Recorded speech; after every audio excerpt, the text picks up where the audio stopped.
Morning, everyone. I hope you are all well. Sorry for a little technical delay. My name is Dan Wong-Chi-Man. I am the Global Service Line Lead for Ipsos, and I am proud to be here today to talk to you a little bit about luxury trends and the changing landscape of luxury consumers. Just a little bit about Ipsos before I begin. I don't know if you know about us. Ipsos is a global research company. We are present in over 90 different markets. We provide the data and insights to really help you understand what's going on around the world, understanding more about consumer lifestyle, consumer trends, and also what are the things that maybe you need to consider in terms of running your business at the same time. Today, what I'm going to run through are three kind of broad areas. I'm going to start to begin with some global trends, so really explaining some of the macro environment, what is going on that you maybe need to consider. I'm then going to drill down a little bit further in terms of luxury consumers and explaining about the new behaviors of the new luxury consumers. And then finally, I'm going to touch a little bit on how technology is really driving and changing people's behaviors at the same time. So, enough about that. Just in terms of Ipsos global trends, actually, we've just released this data. This data came out last week. There is lots and lots of data points that you can kind of find out. What I'm going to show with you today are just a few things that I think that are maybe relevant in terms of your businesses and what you need to consider. But if you want to go back and look and see kind of how those trends have changed, please go through to ipsos.com. As you can see, this is a very, very robust study. We conducted the research with over 50,000 people around the world in 50 different markets. In terms of thinking about kind of the broad trends that are going on, we're living in a world that is increasingly negative, unfortunately. We see that public perception, public personas, in terms of their understanding of the world, in terms of how they're feeling about the world, actually is far, far more negative. You know, you see it in terms of what's going on, in terms of the wars that we have, in terms of some of the sentiments about governments, about politicians, about the way that people are kind of living their lifestyles at the same time. Part of this is really essentially because more and more people feel pressured that the world essentially is moving too fast. And a big driver of this essentially is because of technology. The proliferation of technology is making people feel more stressed because of the amount of information that they're consuming and the amount of information that they have access to. But what's really interesting is when you start speaking to individuals, when you talk about society, they're very negative about society. But when you talk about themselves and thinking about where they are in terms of their lives, actually, they are far more optimistic. They're moving and they've changed to a more individual lifestyle. And so I will dig a little bit more into that over the next kind of few slides. But interestingly, it means there's a far greater opportunity in terms of what they want to do and what they're actually going to be buying over the next kind of few years. So, we're living in a world full of juxtapositions. Essentially, what we're seeing is that what people are doing and how people are feeling very much depends on kind of the actions and what's going on at the same time. So, we're living in a world which is increasingly global, and I'll show you a few more slides in terms of the mindset and how people are feeling about global brands and about global society at the same time. But despite being more global, if you look at what was happening yesterday in kind of Austria, for instance, or you look about the trends around the world, at the same time, people are becoming much more introspective. Consumers are thinking much more about what's in it for them, what's in it, why it relates to them, and why they should actually be taking part and participating in that way. What's really interesting actually right now is in terms of some of the trends that we see, nostalgia and retro is back in. So a lot of the behavioral habits that we saw from the past, we see are coming back in that way. You see that as people now are thinking about their lives, they're thinking about their health, for instance. We see the rise of the dumb phone, the Nokia phone that was there, the 3210, back in the early kind of 90s in that sense, has now kind of come back in that way. But what's interesting with this trend to retro is actually the market landscape has also changed. So societies have never been more liberal, and societies have never been more open at the same time, which means that whilst the market is going more retro, actually the habits and behaviors are changing. In terms of the environment, I mean, you can see it here with your badges. They're made out of paper now, for instance. I think it's all a given, and our study really shows that most people now accept that climate change is a thing. The thing that's really important, however, and what individual consumers are really kind of focused upon, is really the fact that they are looking for brands and they're looking for governments to really take the lead in terms of the initiatives of the environment. So they themselves maybe are changing their behaviors. They themselves are starting to change the way they consume. They are actually starting to change the way that they're buying because of the environment at the same time. But for them, they feel it needs to be driven by brands and by governments at the same time. And so a question that we get asked quite often is, should we really focus on global messaging or should we focus on local messaging? And really, actually, broadly around the world right now, there's never been more global products than there has been. What we see across the world, actually, is that, obviously, market by market, it varies. Interestingly, what we see from our latest study, essentially, is that in Asia, globalization is being deemed to be much more of a better thing, much more of a good thing. And part of that reason is because more and more Asian brands are trying to actually move into Western markets and other markets at the same time. We're talking about luxury. This conference is obviously about luxury packaging. Who heard about Temu, for instance, a year or two ago? This is something that's changing in the world, that we see kind of more Asian brands are really kind of coming to market. But what's really interesting is adding that global brand and global product and localizing it for that marketplace at the same time. So we're seeing brands such as, say, Starbucks, for instance, with their products, with their stores, they're very much building stores which are culturally adapted. You think about, say, Nike, for instance, and what Nike are doing, and they have very local messaging despite the fact that their products are globalized. And so this is something that we see more and more. Gucci's a very good example, who've doubled down in terms of focusing around products and designing packaging around the lunar celebrations. A big factor and a big trend and a big change in the world today is really we're living in a splintered society. That is to say, more and more affluent, more and more people, or less and less people actually, have access to the wealth of before. And so actually you can see here in terms of the statistic, 0.01% of the world's wealth is managed by essentially 0.01% of the population has about 12% of the world's wealth. So this is a big change. What it means is that ultra high net worth individuals, they are acquiring huge sums of money, huge sums of income and revenue sources. And this is changing actually and polarizing people's behaviors. We're seeing a big gulf now between those who are very, very rich and very, very wealthy and those who are not. And it's impacting political alliances, it's impacting the way that brands need to be communicated to consumers, and it's forcing a changing landscape where you see that there's a lot of kind of tension in that way. And so another trend that we see is what we call nouveau nihilism. And so this is a big change, actually, because in the past, I don't know if you know what the word nihilism means, but nihilism essentially means living for today as opposed to investing and living for the future. Now, this is a fundamental change. It started a little bit in COVID. COVID kind of really accelerated that trend in terms of this. But what we see as a consumer, and what we see particularly from luxury consumers, is people are now wanting to enjoy their lives. During the pandemic, people were locked away, social liberties were taken away, and that's remained now after a few years where people are wanting to experience things. One of my favorite brands, I don't yet own a Patek, unfortunately, but obviously their messaging is all about, buying a product for future generations. Actually, the mindset of today is much more buying that product and maybe handing it down to future generations. And so what you're seeing essentially across the world, and you can see it in this chart here, is that majority of the world feel that today, because the future of the world is very uncertain, they're wanting to actually live and take advantage. They're wanting to have experiences. They're wanting to maximize their lives as much as possible. And this is something that we as an industry, the luxury industry, really needs to really focus on more, is that balancing between the aspirational things.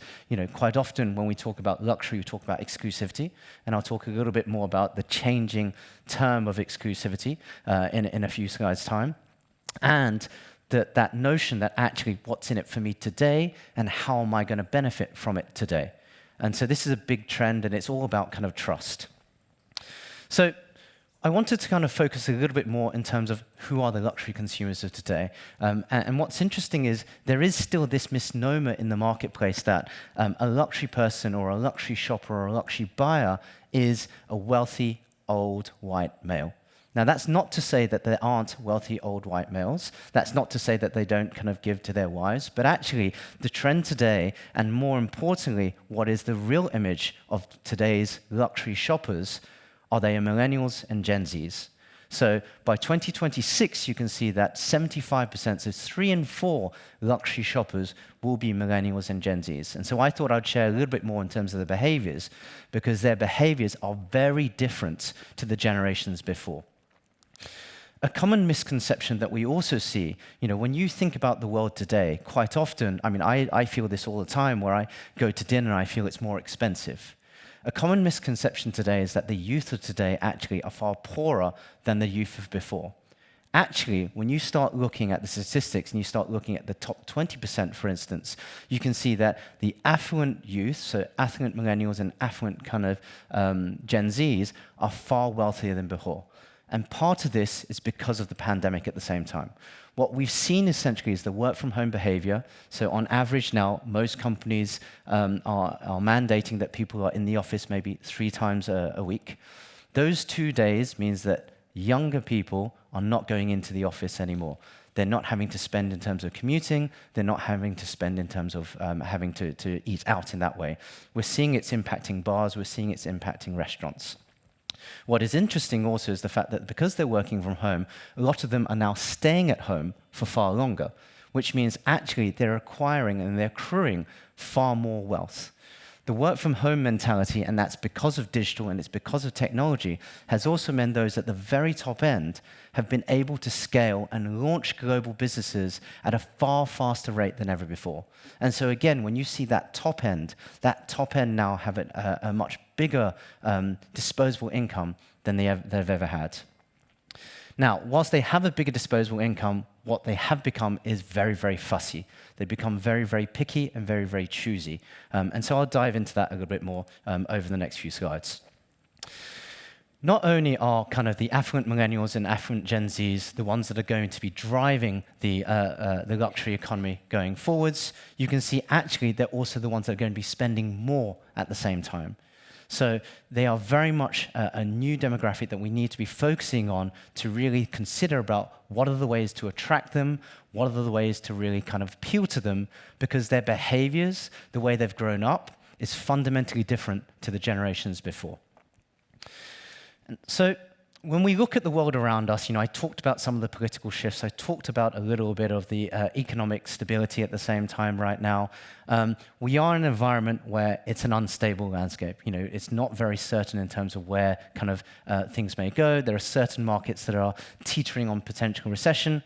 What is interesting, I think, is that the forecast, at least from us, in terms of the luxury sector, is it is forecasted to grow. We do think and we do believe, and this was a study that we've done recently, that essentially more luxury shoppers are claiming, so you can see 3 in 5 here, are claiming that they're going to spend more in the next 12 months in comparison to what they spent in the last 12 months. So that's a good opportunity for the marketplace as a whole.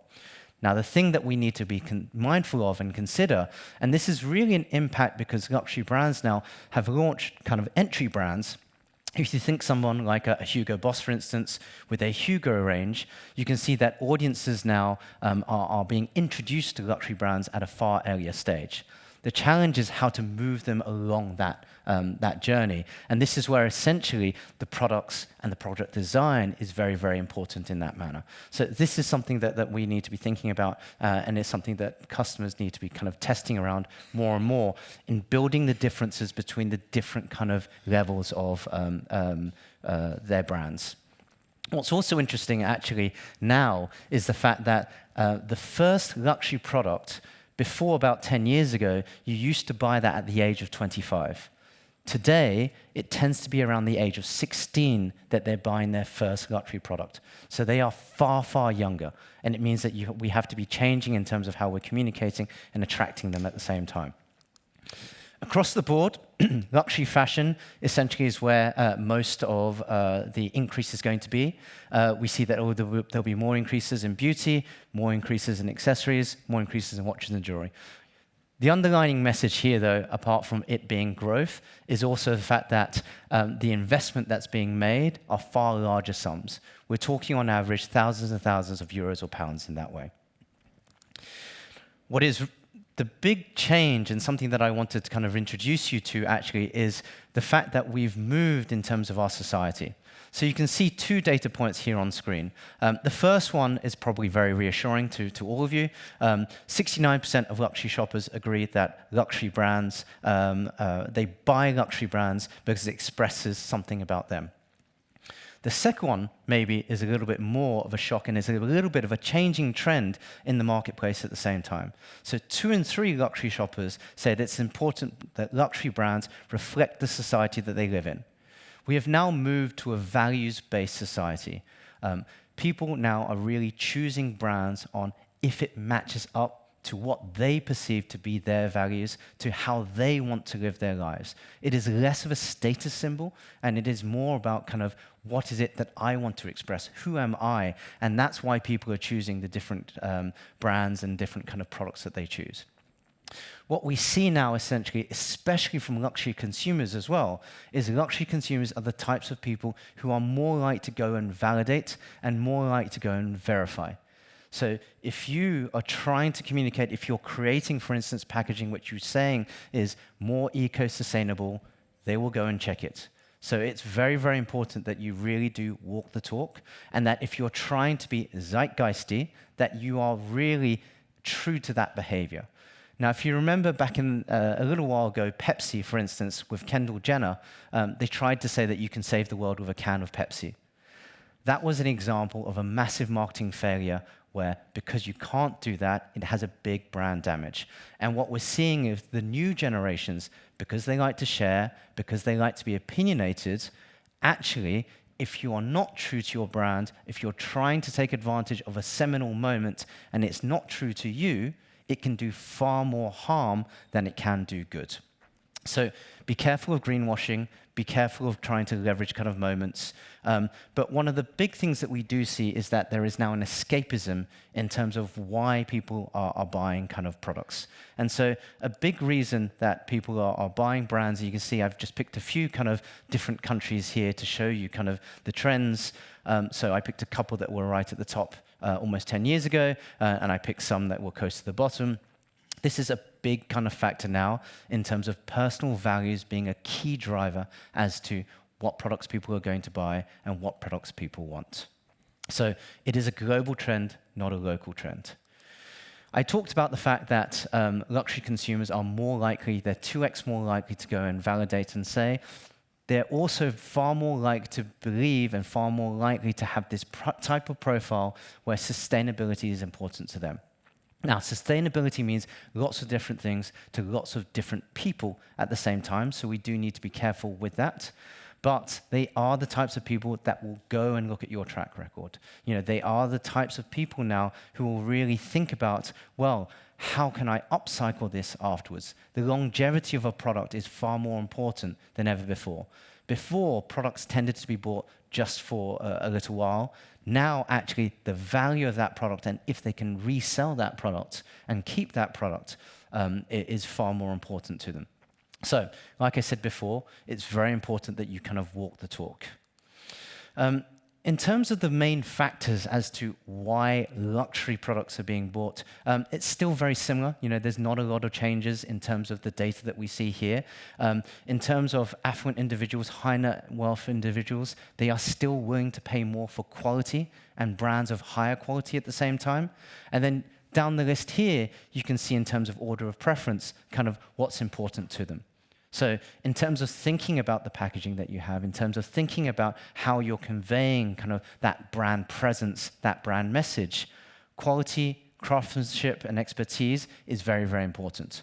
The indulgence and rewarding oneself, however, goes back to the changes in the world right now in terms of understanding about experience, understanding what's in it for me in terms of consumers. And what you see now in terms of exclusivity is essentially exclusivity in the past was very much more about the success factors and showcasing how successful you've been. For instance, in the past, when people were successful in their job, they'd go and buy a watch. Today, actually, exclusivity is far more a personal factor. It's more showcasing more about kind of their own values and their own feelings than it is about showcasing kind of the fact that they are wealthy. And this really goes back to that 0.01% number that I showed to you before, because essentially what we're seeing, because of the polarization in the world, because people are feeling an anti-sentiment to people who have a lot of wealth, actually, wealthy individuals now are choosing to be far more discreet. They're choosing essentially, yes, they know that they want to have a valuable product. They want to have something that has high craftsmanship, but they don't necessarily want to be kind of out there kind of banging their chest like they used to be in the past. A little bit ironic me saying that given that we're in Monaco here today.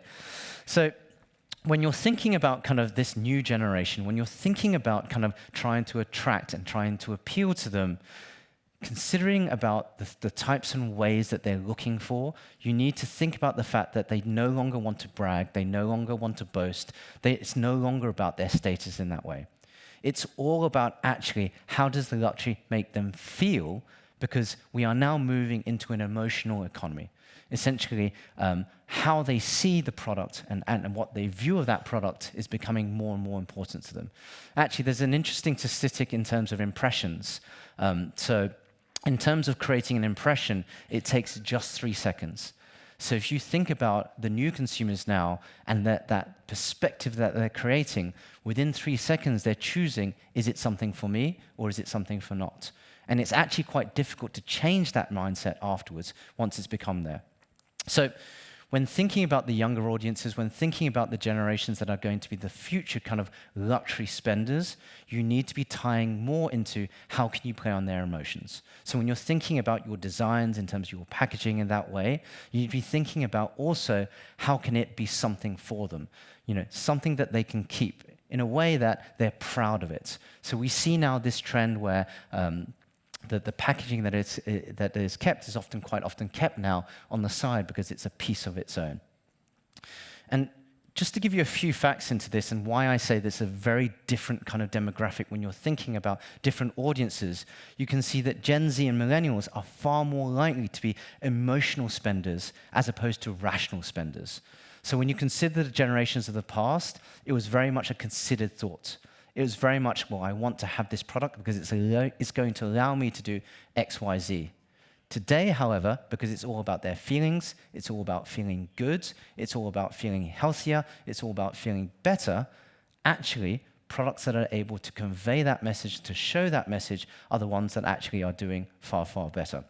So in terms of the economy of luxury today, the things that we should be considering out is all about emotions. And this is something that luxury has always kind of played to some extent, but it's something to consider more about, particularly when you're thinking about experiences.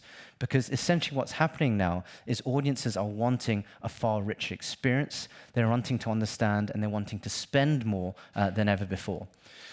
Pre-pandemic, there was the trend of mastige. I don't know if you've heard about that trend, but essentially, for instance, when people were traveling, they would maybe fly on a Ryanair or an EasyJet. They would cut back, essentially, on certain parts of travel, particularly if it was short haul, and then stay, for instance, in a 5-star hotel. What we're seeing with this younger generation, essentially, is a more evolved mindset to that way. They are far more likely to prefer brands that are offering them a unique customer experience. So in today's world, where a lot of brands are trying to see, where can we maybe cut a little bit, experience is the place that you really should not cut back. It is a really important driver that differentiates your brand from other brands in that way. And so you can see here, essentially, almost 3 in 5 essentially say that they are willing to pay for more experience, and actually they're more likely to focus on trips than they are to buy kind of certain types of cars. Now, I talked about the fact that it is all about kind of emotions. What is really interesting is in understanding environments at the same time, because different environments are more likely to drive different types of purchases. When you're thinking about the airport, for instance, we can see that 2 in 3 purchases now are being driven impulsively. That is to say, they may have actually thought about it, but they didn't intend to actually go and buy it. And part of that, again, goes back to that mindset. So when you think about when a person is traveling in general, they have time. Quite often they're in this mindset where they're about to go on holiday, they're starting to relax, they're starting to actually think about themselves at the same time. So going back to that personal economy, going back to that emotional economy, that's why actually in airports you can see it's a primary driver. And so again, what we should be considering and thinking about is how do we build experiences, how do we build kind of products in a certain way that maybe stand out more in certain environments than in other environments. Now, to build loyalty with younger audiences, you can see that actually brand loyalty is very, very strong. So younger consumers say that actually they are more likely to stick with a brand that they have seen and they have consumed and they've purchased from a younger age. So it really means that we need to be attracting them at a younger stage. Like I said, the average age now for the first purchase is 16 years old. And so with that, actually, when thinking about these younger audiences, it also means that you need to be conveying and thinking about their inner circle at the same time. If you consider that 10 years ago, the first time that you would buy a product was 25, and you consider now that that's a 16-year-old, their personalities are very, very different. And so what it means is a 16-year-old quite often will be looking for reaffirmation. They'll be looking to their parents, to their friends, to influencers to say, is this the product that I should be buying? So it's something to be considering and thinking about is how do you leverage technology to really share and inform about that way. So when you're thinking about building a presence, when you're thinking about essentially how these audiences are going to find your brand, you need to be thinking about the fact that these types of audiences are also digital natives. So they grew up with a mobile phone. They've grown up with a PC. So unlike us, where we remember kind of the guys before, where you would go to a shopping mall, go to a shopping center, they still go to the shopping center. And as I'll show you in the next slide, they still like going to shopping centers. They still like the in-store experience. But they also like to share. They also like to read reviews. They also like to see opinions. And so being in that moment and leveraging technology is very, very important. So, as I said, over half of luxury consumers now feel that the luxury shopping experience is still better done in store and still better when done in person. So that sensory effect that you have when you go into a shopping center, when you go into a shop, actually is a strong driver and a strong appeal for them. What is changing actually is where that transaction is happening. So quite often they will go in, they will touch, they will test, they will see, but then they will go onto their phone and they'll see if they can go and find it cheaper.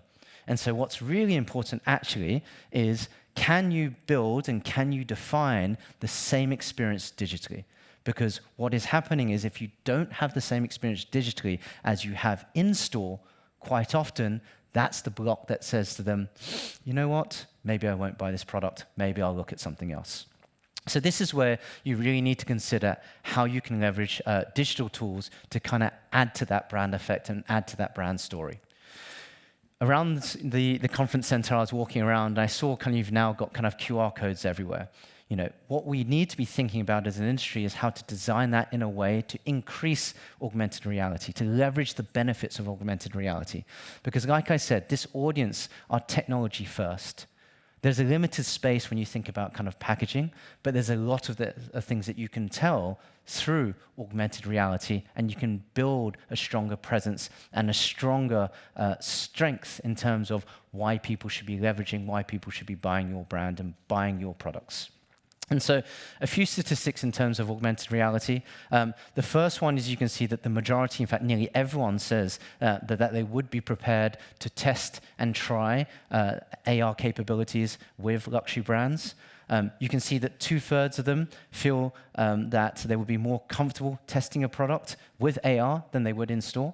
Again, with younger audiences, the physical store, whilst they like going in, is actually a barrier at the same time. You think about the hours a store is. You think about the distance a store to get to a store at the same time. Today, thanks to your phone, thanks to digital, when you are thinking and you have that inkling saying, I want to actually buy something, you can actually go and look at it, you can go and see it. And so this is why you should be thinking about how you leverage this more and more. And then the last one is accessibility. So it talks about the fact that actually what it allows them to do is it allows people to see, does it fit with my brand? Does it fit with me? You see more and more brands now testing with this. I don't know if you saw Versace, for instance, starting to test their new shoes with Bitmojis, for instance. And so Bitmojis is a personality of people. Sometimes it's an alter personality at the same time. But what's really interesting is it allows people to test with your brand. And so from a marketing standpoint, if you think about before, marketers used to be very protective of a marketing brand. Today, actually, you need to kind of let go. You need to let people play around. Again, if you think about, say, Nike and personalization, personalization is something that is very, very key. So you can see here, 41% of luxury consumers say they want to use AR to kind of try on clothes. You think about lipstick, and you think of going in store about trying on different lipsticks. Having different colors is a quicker way than having to wipe off. Glasses, for instance, I was looking for a new pair of glasses recently. You go into store and you don't know where to start. With technology, it can look at the shape of your face and it can say, well, here. How about here as a start point? So it's helping to accelerate the way in which that you can kind of add and share kind of more about your brand.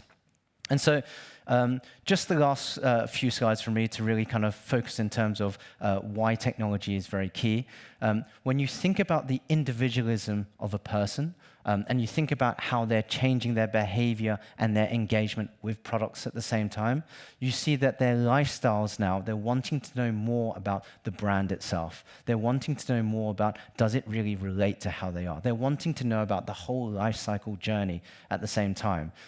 They're wanting to know how, if it's a bag, for instance, how do you clean the bag? How do you treat the bag? This notion of keeping things for the long term or reselling it on is something that is a fundamental driver in the society that we are. And so you can see here that 2 in 3 shoppers say that they are far more likely to buy from luxury brands that offer AR experiences. So it is something that I would say to you to really think about, really consider. You don't have to go whole hog. It's not necessarily metaverse, but it does add in terms of how you can kind of expand and reach out to these younger audiences. So I've talked a lot. I've given you a lot of information. Sorry for that. I hope it was useful. Here are some of the key takeaways. Like I said, there's far more insights if you want. Feel free to contact me. I'll share my details afterwards. Feel free to also go to our website. There's a lot of information that we have out there for you. But in terms of just 10 key things to kind of think about, 1, consumers right now are overwhelmed in the world. So they are worried about their future. They are worried about what's going on, which means actually there's an opportunity because they're thinking about themselves right now. They're thinking about how to get away from it. That's really why they want kind of those experiences. In terms of global versus local, there's very much an opportunity in terms of taking advantage of efficiencies, but that local voice is very, very important in terms of driving kind of why a brand can succeed. The gap between the rich and poor is getting bigger and bigger, and so being conscious of that, being aware of that, being aware how you're communicating, being aware in terms of the types of materials and what you're using is very important when you think about the different types of stages of a luxury product's brand value. You need to focus between aspirations and today. So traditionally, brands have always communicated about kind of the aspiration as to where it will be, where you will be by having this product. You also need to balance with the fact that today's consumer is very much thinking about, well, what is in it for me today? More and more buying for today with less of a thought about tomorrow and less of a care about tomorrow because of the lives that we've gone through, because of the way the world. You need to walk the talk, as I said. So there are moments where you can take advantage of what's going on. If you are truly an eco brand, double down in that way. Walk it, though. Make sure that you're leveraging it if it is true to your brand value. If it's not, it is better to be quiet or it's better to be subtle than it is to take a stance. Because again, these types of consumers will call you out, and that can do far more brand damage than anything else. What we've seen in terms of the trends, luxury is continuing to grow, so that's good for the marketplace. It's something that's positive. But as I said, the types of buyers are getting younger, and the way they think, the way they are buying, their habits are fundamentally different. So we need to start thinking about how we communicate, how we package, how we actually deliver things in the way that they expect it, not in terms of how maybe we did it before. Like I said before, things are coming back, so it's finding that balance. Retro is in some senses that way. There are strengths from the brand heritage that you should hang on to, but you should be considering in terms of your distribution chain, in terms of how you can deliver it in a new, more environmentally friendly manner.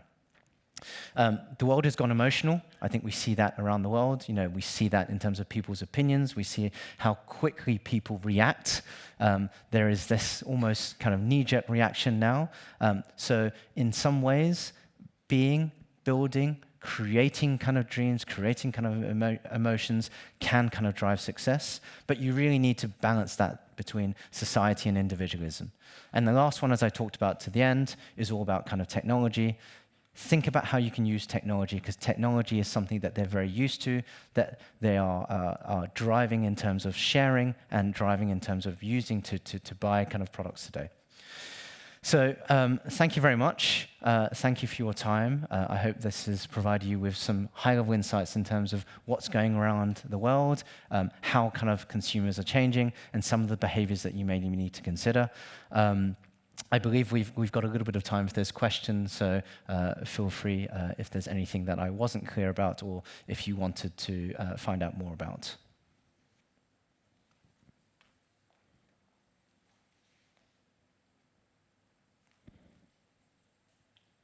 Morning, crowd. You had one question that you were saying you were seeing that the restaurants and pubs were noticing a difference, that people weren't buying so much. Thank you. They weren't spending a lot of time. I wanted to actually begin by saying it was a fabulous presentation. You were so good, you were so quick, and it was a joy to be here, so thank you very much. Thank you very much. So talking about the restaurants and the pubs, they're missing out. And when people are, and I believe that the alcohol rates are going down. So are people spending more time grabbing a coffee, perhaps having a breakfast, rather than going to a restaurant for a big meal? Yeah, so we're seeing that people's journeys are definitely changing, and their travel habits are different. What's interesting, for instance, everyone is sort of counting their step counts now, if you know what I mean. If you look at your step counts, kind of pre-pandemic versus post-pandemic, the step count is actually very similar. The journey has changed. That is the big difference. So before, you'd go to the office 5 days a week. Now, at a maximum, you're probably going 3 days a week. In fact, even though most people are mandating 3 days a week, at least what we've seen is the tendency tends to be 2. The way people are living has also changed. So yes, one thing that I didn't talk about, but it is a global trend, is more about mindset and health in that way. So in terms of going for a walk, taking a break, we are seeing more of a coffee culture in that manner. We are seeing that there is an increase in terms of the cafe lifestyle, as opposed to restaurants and bars in that way. I think the big change, and it's something to kind of really focus and look forwards to, is as this new generation are coming through, as they're more focused about their health. It's quite interesting because I did a team away day. Most of them now are drinking non-alcoholic products as opposed to alcoholic products. Is that a fad? Is that something that's going to be a trend for the future? I think that's something to kind of to watch and see, to be very honest with you. But you can see now in terms of health is really actually having a big driver in terms of the types of products that people are buying. So I hope that's answered your question. It has, thank you, and I wish you a very good exhibition. Thank you.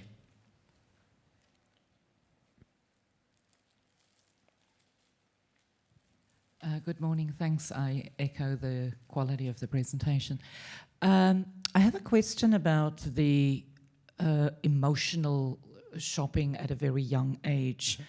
we're also seeing a mental health crisis that parallels that, and at the same time an environmental crisis. So I'm a little bit concerned about the role of a responsible brand into exploiting mental health issues in order for people to get like a quick high from shopping, and then yet again the environmental impact of that consumerism. Do you have any comments around that? Yeah, that's why I kept saying about it being kind of true to your brand at the end of the day, because I think it's very easy for all to jump and say, hey, buy our shirt, buy our, drink our product or whatever it might be, and it's going to help you have a better life. What today's consumer are going to do actually is drill into it and think about it far more and say, you think about the rise of Zoes. I don't know if you know the Zoe devices. They are now tracking your sugar levels. These are general consumer products. I, for instance, I've got, this is not to push a product, but I'm wearing a watch essentially that is monitoring and tracking kind of my own health and healthcare. And so I think in that sense, products that have been built and that are really true to that ethos are really the ones that will succeed and thrive in that manner, in that way. You have the rise of B Corp statuses now, where B Corp statuses, for instance, are only operating and working with other B Corp statuses. It's changing actually how they're doing their marketing strategies at the same time. So I think of one brand in the UK where, for instance, they're not sending people to South Africa anymore to film and make these glorious shots. They're using technology actually to drive creativity. So there are ways in which that we can be mindful in terms of our impact that can also convey kind of positive messages to tomorrow's kind of purchases at the same time. Did that answer your question? Sort of. Yeah.